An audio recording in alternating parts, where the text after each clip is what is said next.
માતાઓ બહેનોએ પણ અમને હૃદયથી આશીર્વાદ આપ્યા છે। જ્યાં જરૂર પડે ત્યાં થાળી વિલણથી એ લોકો આંદોલન પણ કર્યા છે। તમે બધા જાણો છો કે ચૂંટણી ખૂબ નજીક છે।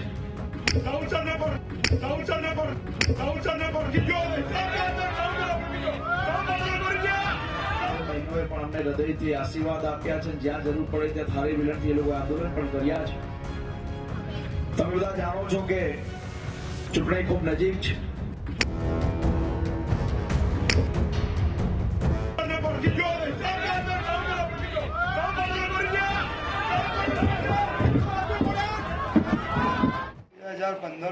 હાર્દિકભાઈએ સભા કરી કે પાટીદાર સમાજ માટે બધું સારું કર્યું એને બરોબર એ વખતે પણ એ વખતે મારી વાઈફ પ્રેગ્નેન્ટ હતી, કરોલ દવા ચાલતી હતી। અમે જે તકલીફ સહન કરી, એક વખત નહીં 2 વખત તકલીફ સહન કરી। મારી વાઈફનો મિસકેરેજ થવા રહી ગયું, બહુ તકલીફ પડી। પછી એકવાર ભાઈ બાબુ બીમાર હતો, એ દિવસે પણ કલોલ જતા દવાખાના અમને તકલીફ પડી કે ગમે ત્યાં ગુજરાત બંધ કરાવી દે, ગમે ત્યાં તકલીફ કરાવો, ગમે ત્યાં નાત જાતનું કરાવો, આમ પબ્લિક હેરાન થાય। 14 જણા શહીદ થયા, એ પાટીદાર સમાજ માટે કલંક કહેવાય। એને જે કર્યું એ કર્યું, પણ આમ પબ્લિક હેરાન થાય। હું કેટલા 3 વર્ષથી રાહ જોતો હતો, કેટલું બધું હેરાન થયા અમે, મને ખબર। મારા બાબા માટે હેરાન થયા, કેવી રીતે રસ્તાઓ ચેન્જ કરીને અમે કલોલ પહોંચીએ।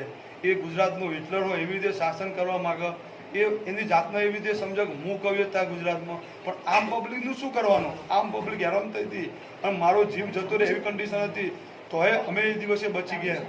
મને ખબર કેટલી તકલીફ પડી। કલોલ પહોંચતા અમારે 2 કલાક લાગ્યા હતા, અમદાવાદ પહોંચતા એકવાર 3 કલાક લાગ્યા હતા। હાર્દિક કે એટલું થાય ગુજરાતમાં, એ ગમે ત્યાં નેટ બંધ કરાવી દે, ગમે ત્યાં કરી દે, સમાજના કોઈ વ્યક્તિનું હબળો નહીં। એના સમાજના કેવા કેવા ધુરંધર વ્યક્તિઓ, એ ઝાલાવાડી 42 સમાજનો છે, વાસુદેવભાઈ લવજી, બુધરભાઈ રામકૃષ્ણ વાળા, કાંતિભાઈ રામ, સારા સારા વ્યક્તિઓના સમાજના, એ બાળક બરાબર ગણા, એ કોઈ વ્યક્તિની ગણતરી કરતો નહીં।